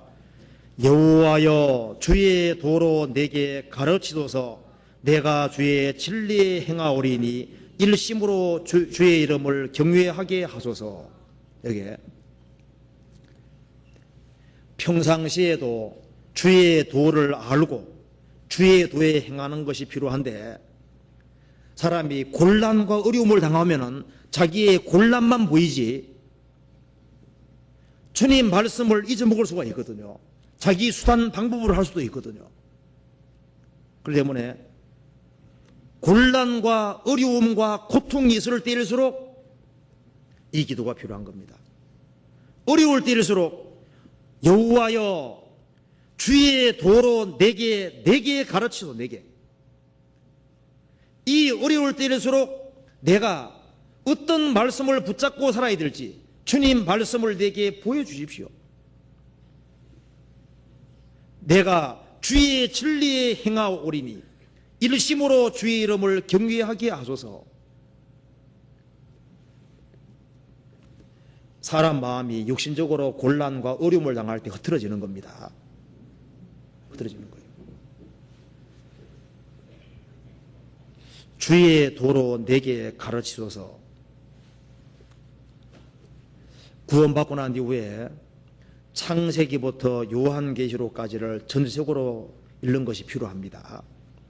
평상시에 성경을 가까이 한 사람은 문제가 터질 때 평상시에 성경을 배우기 큰 것이 큰 영향을 미치는 거예요.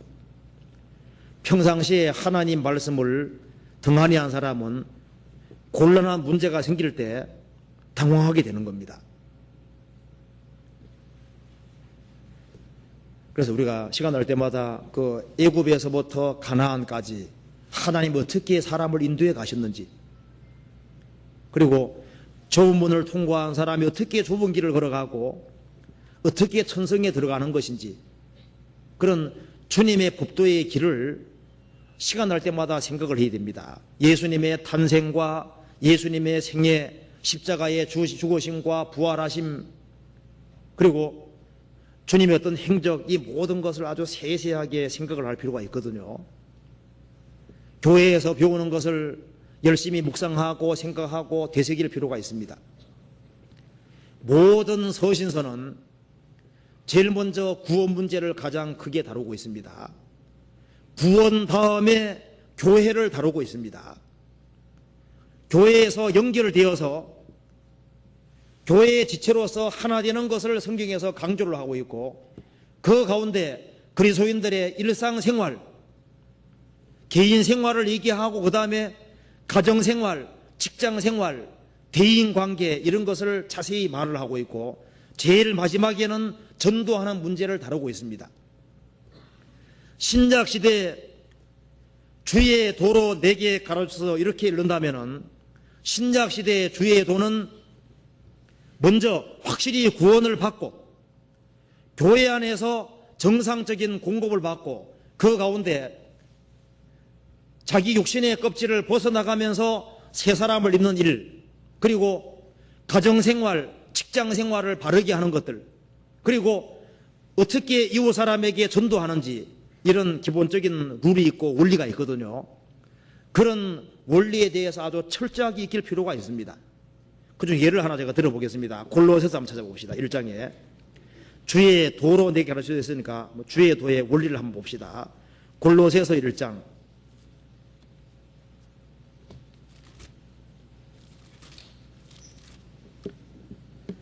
제일 먼저 다루고 있는 것이 구원입니다. 1장 6절에 보시겠습니다. 이 복음이 이미 너희에게 이르매 너희가 듣고 참으로 하나님의 은혜를 깨달은 날부터 너희 중에서와 같이 또한 온 천하에서도 열매를 맺어 자라는도다. 참으로 하나님 은혜를 깨달은 날, 이것이 중생한 날이고 구원받은 날입니다. 14절에 그 아들 안에서 우리가 구속 곧 죄사함을 얻었도다. 그래서 주님 피로 죄를 사함 얻은 사람, 그리고 참으로 하나님 은혜를 깨달은 날부터, 거듭난 그날부터 신앙생활이 시작이 되는데, 구원받은 사람은 구원받고 난 이후에 하나님 앞에서 합당한 사람으로 자라야 되는데, 그 자라기 위해서는 먼저 2장 찾아봅시다. 2장 19절. 구원 다음에는 교회를 다루고 있습니다. 19절에 머리를 붙들지 아니하는지라 온몸이 머리로 말미암아 마디와 힘줄로 공급함을 얻고 연합하여 하나님이 자라게 하심으로 자라느니라. 그래서 골로새서 강조하기를 구원받고 난 이후에 신앙이 바르게 성장해야 되는데, 철학 물고 늘어져 봐라. 철학 가지고 안 될 거다. 유대 율법주의도 안 될 거다. 그리고 환상도 안 될 거다. 금욕주의도 안 될 거다. 방법은 머리를 붙잡아야 되는데, 머리 대신 주님이 계시고 구원받은 사람들이 모인 무리가 몸인데, 거기에 연결되어서 정상적인 공급받고 자라야 되는 거다. 그 얘기를 하고, 그 공급을 받는 사람은 위의 것을 추구할 수 있는 힘이 생기고 주님의 공급하는 힘으로 육신을 죽여간다는 거예요. 5절에 3장 5절 봅시다. 그 다음에 개인 생활을 얘기를 하고 있습니다. 5절에 그러므로 땅에 있는 지체를 죽이라. 곧 음란과 부정과 사욕과 악한 종족과 탐심이니 탐심은 우상 숭배니라. 너희도 전에 그 가운데 살 때에는 그 가운데 행하였으나 이제는 너희가 이 모든 것을 벗어버리라. 곧 분과 악의와 회방과 너희 입에 부끄러운 말이라. 너희가 서로 거짓말을 말라. 옛사람과 그 행위를 벗어버리고 새 사람을 입었으니 이는 자기를 창조하신 자의 형상을 쫓아 지식에까지 새롭게 하심을 받는 자니라. 성령의 공급받는 힘으로 땅에 있는 지체를 죽이라. 그리고 옛사람을 벗어버리라. 그리고 12절에 그러므로 너희는 하나님의 택하신 거룩하고 사랑하신 자처럼 긍휼과 자비와 겸손과 온유와 오래 참음을 옷 입고 누가 네게 흠회가 있거든 서로 용납하며 하여 피차 용서하되 주께서 너희를 용서하신 것과 같이 너희도 그리하고. 그래서 주님의 공급받는 그 힘으로 땅이 지체를 날마 죽느라 그랬죠. 자기 십자가를 지고 죽여나가면서 옛사람을 계속 벗어가고 새 사람을 입으라. 긍휼과 자비와 겸손으로 옷 입고 옛사람을 벗어버리고 새 사람을 생활 중에 입으라 그랬습니다. 그래서 이 개인 생활은 옛사람을 벗어가는 생활이고 새 사람을 입는 생활이지 않습니까? 그리고 그 다음에는 일상생활을 얘기를 했습니다. 이것이 그리스도의 십자가 도에 속하는 겁니다. 이것도 신앙생활 자체도 주의 도에 포함되는 겁니다. 자, 18절부터 24절까지 같이 읽어보겠습니다. 아내들아 남편에게 복종하라. 이는 주 안에서 마땅하니라. 남편들아 아내를 사랑하며 괴롭게 하지 말라. 자녀들아 모든 일에 부모에게 순종하라. 이는 주 안에서 기쁘게 하는 것이니라. 아비들아 너희 자녀를 경독히 말지니 낙심할까 함이라. 종들아 모든 일에 육신의 상전들에게 순종하되 사람을 기쁘게 하는 자와 같이 눈가림만 하지 말고 오직 주를 두려워하여 성실한 마음으로 하라. 무슨 일을 하든지 마음을 다하여 주께 하듯 하고 사람에게 하듯 하지 말라. 이는 유업의 상을 주께 받을 줄 알미니 너희는 주 그리스도를 섬기느니라. 이렇게 말씀하신 대로 구원받은 사람은 개인 생활을 조심스럽게 해야 되고, 그리고 가정 생활 속에서 아내들이 남편에게 복종하고, 그것도 주의 일에 속하는 겁니다. 자기 남편에게 복종을 하고 남편은 아내를 사랑하고 괴롭게 하지 말고, 그것도 주의 일에 속하는 거, 그것도 다 상에 포함되는 겁니다. 그리고 자녀들이 부모에게 순종하고 아비들이 자녀를 바르게 키우는 그 모든 것도 주의 일에 속하는 겁니다. 그리고 직장 생활을 할 때 상전에게 깎듯이 주님께 하듯이 하고, 또 상전은 밑에 있는 사람들에게 공평과 의를 행하는 그 모든 것도 주님 보시기에 바람직한 겁니다. 무슨 일을 하든지, 가정생활 하든 직장생활 하든 대인관계에 무슨 일을 하든 간에 마음을 다하여 죽게 하듯 하고 사람에게 하듯 하지 말라. 이는 유업의 상을 죽기에 받을 줄 알미니 너희는 주 그리스도를 섬기느니라. 그래서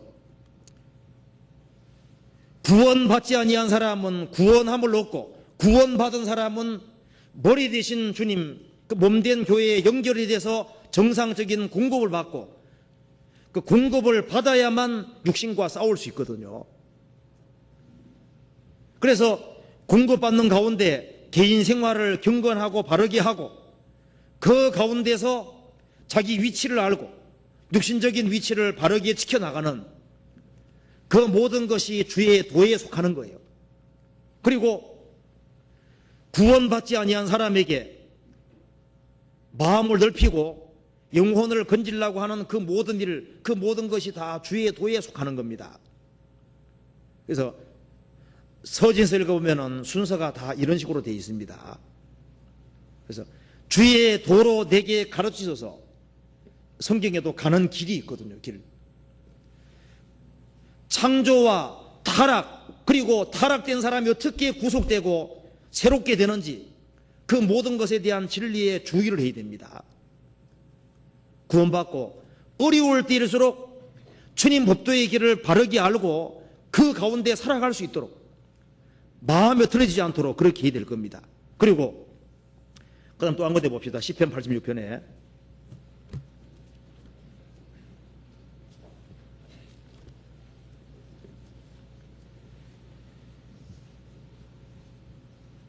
그리고 주의 도 가운데 행할 때는,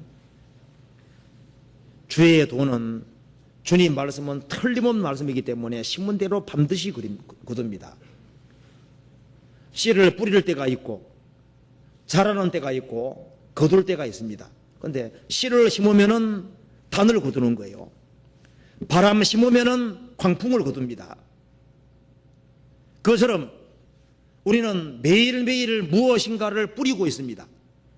가시를 심으면은 씨는 작은데 가시나무 얼마나 커요.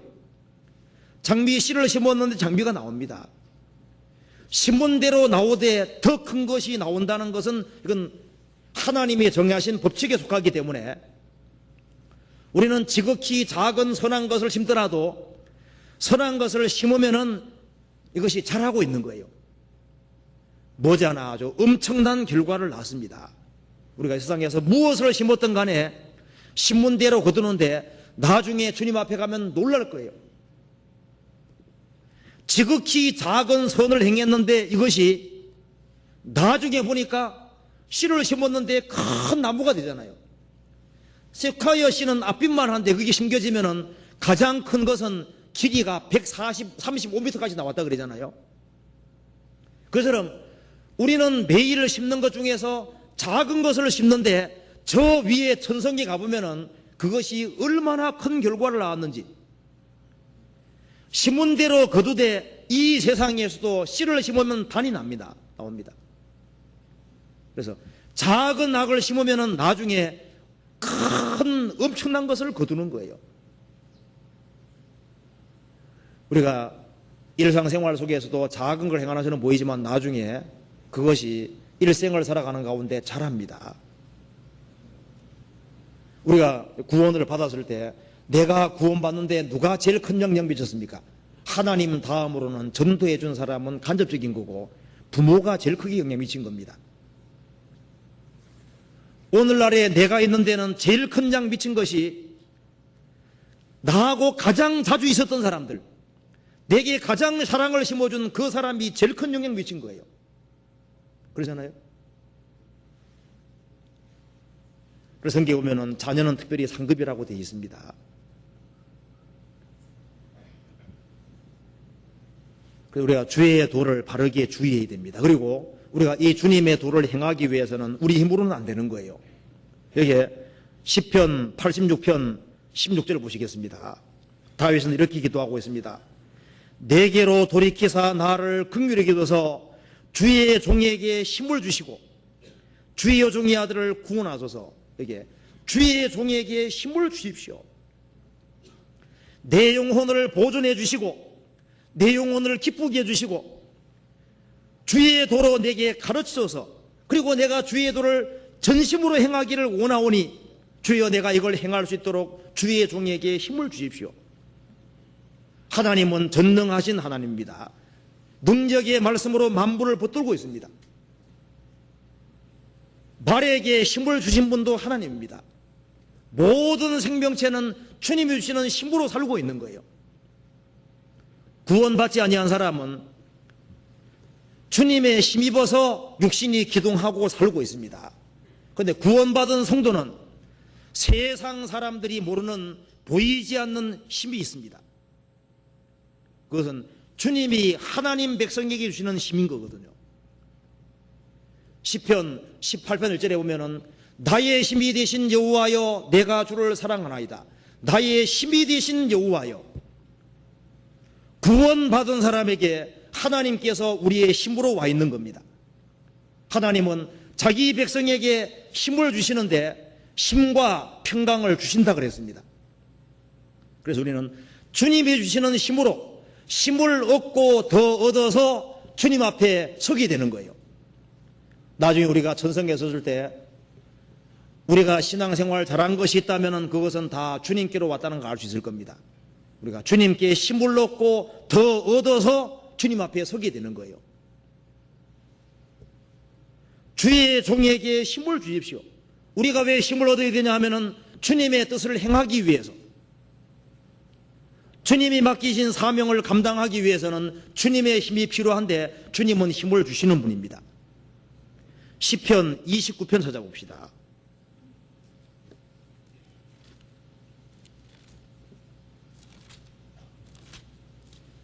11절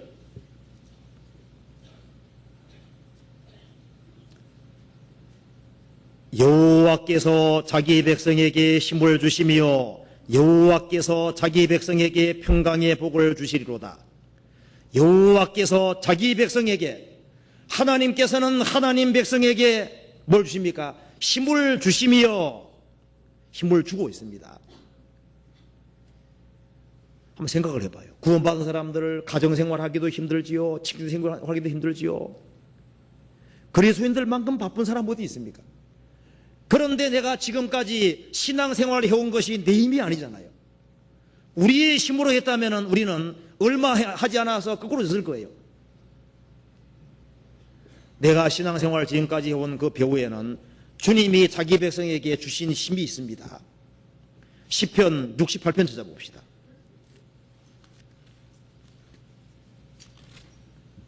35절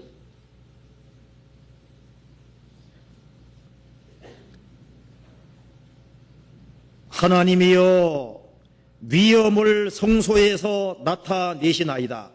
이스라엘의 하나님은 그 백성에게 힘과 능을 주시나니 하나님을 찬송할지어다. 하나님께서는 성소에서 하나님이 함께 하시는 그 백성 무리 속에서, 지금 말하면 뭐래야 됩니다,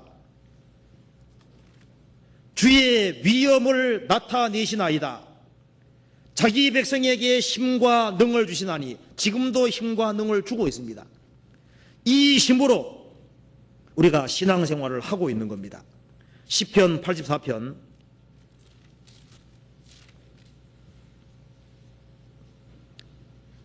7절 6절 7절 같이 읽어보겠습니다. 저희는 눈물 골짜기로 통행할 때 그곳으로 많은 샘의 곳이 되게 하며 이른 비도 은택을 입히나이다. 저희는 힘을 얻고 더 얻어 나아가 시온에서 하나님 앞에 각각 나타나리이다. 구원받고 살아가는 가운데는 눈물 골짜기라는 게 있습니다. 낮아짐의 골짜기, 눈물 골짜기가 있는 거예요. 그런데 주님이 주는 힘이 있습니다. 저희는 힘을 얻고 더 나아가 시온에서 하나님 앞에 각기 나타나리이다. 그래서 내 사정은 하나님 물으실 거다 아닙니다. 다 아십니다. 어려움이 있을 때일수록 하나님을 앙망하는 사람, 그 사람에게는 주님이 주시는 새 힘이 있는 거예요. 이사야 40장 보시겠습니다. 40장 31절 같이 읽겠습니다. 31절 오직 여호와를 앙망하는 자는 새 힘을 얻으리니 독수리의 날개치며 올라감 같을 것이요 다른 박질하여도 곤비치 아니겠고 걸어가도 피곤치 아니하리로다. 사람이 내 사정을 몰라준다 할지라도 하나님은 내 사정을 다 알고 원통한 거 다 압니다. 그래서 오직 여호와를 앙망하는 자, 앙망은 바라보는 겁니다. 여호와를 앙망하는 자는 새 힘을 얻으리니 독수리의 날개치며 올라감 같을 것이요 다른 박질하여도 곤비치 아니겠고 걸어가도 피곤치 아니하리로다. 곤란이라는 건 원래부터 오는 거예요. 주님은 그 곤란 속에서 여호와를 바라보는 사람에게 새 힘을 주시고 그 주님의 주시는 힘으로 모든 것을 극복하시기를 원하는 겁니다. 우리에게 생명과 경건에 속한 모든 것을 주시고 그 주님의 주시는 힘으로 우리가 더욱 힘써서 믿음의 덕을, 덕의 지식을, 지식의 절제를, 절제의 인내를, 인내의 경건을, 경건의 형제우애를, 형제우애의 사랑을 공급하라. 주님이 주시는 힘으로 믿음의 덕을 세우고 덕의 지식을 세우고 지식의 절제를, 절제의 인내를, 인내의 경건을, 경건의 형제우애를, 형제우애의 사랑을 공급하도록 그렇게 하시는 겁니다. 그래서 우리가 신앙생활을 바르게 하기 위해서는 주님의 힘이 절대적으로 필요하기 때문에 시편 기자는 주의 종에게 힘을 주소서 이렇게 기도하고 있는 겁니다. 그리고 시편 86편 그 다음에 이 기도를 하고 있습니다. 17절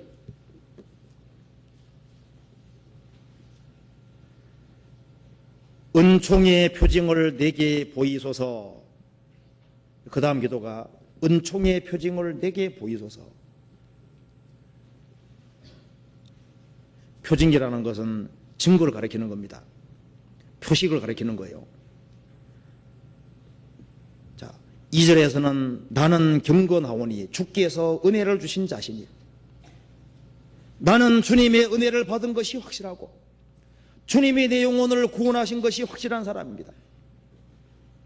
그리고 진리 가운데 행하는 사람인 것이 확실한데 많은 대적이 있는 거예요. 그래서 은총의 표징을 내게 보이소서. 그러면 나를 미워하는 저희가 보고 부끄러워하오리니. 그러니까 본다는 것은 주변 사람이 나를 미워하는 사람들이 내가 하나님의 사람이고 하나님이 나에게 은혜 주고 있는 사람이라는 것을 알 수 있도록 은총의 표징을 내게 보여주십시오. 우리가 하나님의 사람인 것을 주변 사람들이 볼 수 있도록 해주십시오. 그리고 성도를 핍박하는 그것이 얼마나 큰 죄인지를 깨닫고 그 사람들도 마음을 돌이키고 주님께 향할 수 있도록 은총의 표징을 내게 보이십시오. 그러면 나를 미워하는 저희가 부끄러워하오리니. 그렇게 얘기를 했습니다. 우리가 어려움을 당할 때일수록 우리에게는 주님이 나를 구원하셨고 내가 하나님의 은혜를 입고 있고 주님의 사랑을 받고 있고 그리고 주님이 나와 함께 하신다는 그 사실을 증표를 내게 보여주십시오. 그러면은 나를 미워하는 저희가 이 사람에겐 주님이 함께 하고 있는 사람이구나. 그것을 알고서 핍박하고 미워하는 사람이 보고 부끄러워하게 될 겁니다. 그렇게 기도를 했습니다. 그래서 곤란과 어려움이 있을 때 이런 기도가 정말 합당한 기도잖아요.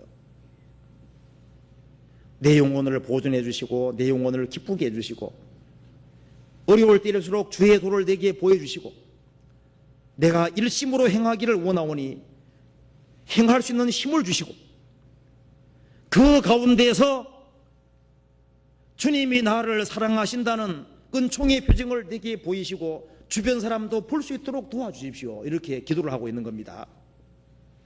그리고 이런 소원만 가지고 있는 것이 아니라 또 실제로 어려울 때일수록 바른 마음 자세를 가지고 살고 있는 거예요. 어떤 마음 자세가 있는지 그것만 간단히 봅시다. 여기 4절에 봅시다. 4절에 주여 내 영혼이 주를 우러러 보오니, 그러죠. 곤란과 어려움을 당할수록 우리가 해야 될 일이 내 영혼이 나의 전 존재가 주를 우러러 보오니 우리의 영혼을 높이 고양시켜서 살아계신 주님을 봐야 됩니다. 내 영혼이 주를 우러러 보오니 어려울 때일수록 우리 영혼이 눈을 들어서 영혼의 눈을 들어서 주님을 살아계신 주를 바라봐야 됩니다. 그리고 우리에게 필요한 것은 일심 한 마음이 필요한 일심. 11절 봅시다. 여호와여 주의 도로 내게 가르쳐서 내가 주의 진리에 행하오리니 일심으로 주 이름을 경외하게 하소서. 일심은 한 마음입니다. 일심으로 그리고 한 마음으로 전심으로 12절에 주 나의 하나님이여 내가 전심으로 주를 찬송하고 영영토록 주 이름의 영화를 돌리오리니 일심으로 전심으로 어려울 때일수록 한 마음과 정말 마음을 다해서 기독교 특징은 불교나 다른 종교가 다릅니다. 1년에 한 번씩 그냥 부주하는 식으로 이렇게 해서 되는 게 아니고 마음을 다하고 성품을 다하고 뜻을 다해서 자기의 전 존재를 의탁하고 전 존재가 기대는 그런 것이 참된 신앙이라고 할 수 있습니다. 어려울 때일수록 한 마음으로 그리고 마음을 다해서 주님을 의지하고 주님께 영광 돌리고 찬송하는 이런 자세를 원하는 겁니다. 그리고 14절에 하나님이여 교만한 자가 일어나 나를 치고 강포한 자의 무리가 내 혼을 찾아 싸우며 자기 앞에 주를 두지 아니하였나이다. 어려울 때일수록 주를 자기 앞에 두는 것, 주님을 범사에 인정하는 겁니다. 어려우면은 주님 잠깐 비키십시오 하고 한바탕 하고 싶잖아요. 그렇게 하면 안 되고 어려울 때일수록 너는 범사에 그를 인정하라. 그리하면 내 길을 지도하시리라. 원수 갚는 것이 내게 있으니 내가 갚으리라고 주께서 말씀하시느니라. 원수를 내가 갚으면 주님이 하실 것이 없는 거예요.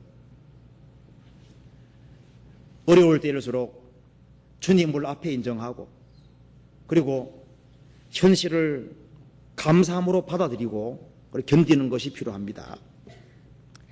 그래서 이게 어려울 때일수록 마음 자세가 흐트러지지 않는 이 모습이 정말 성도다운 모습이라고 할 수 있습니다.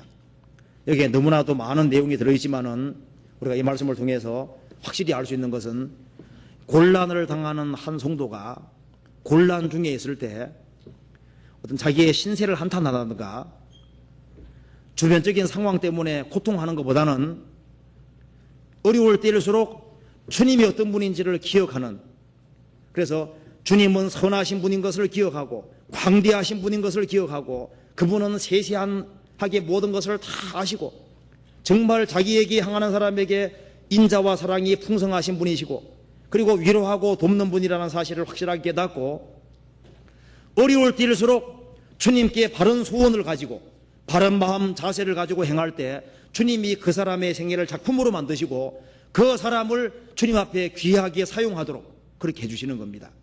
그래서 이게 그 외에 내용이 많이 들어있지만은 이 내용을 다 살펴볼 수가 없습니다. 그래서 포커스를 오늘 곤란을 당하는 성도가 곤란을 당할 때 어떤 마음 자세를 가지고 하나님께 마음이 향하고 그 간절한 소원을 가지고 있는지 그걸 간단하게 살펴봤습니다. 여기까지 말씀드리겠습니다. 같이 기도하시겠습니다.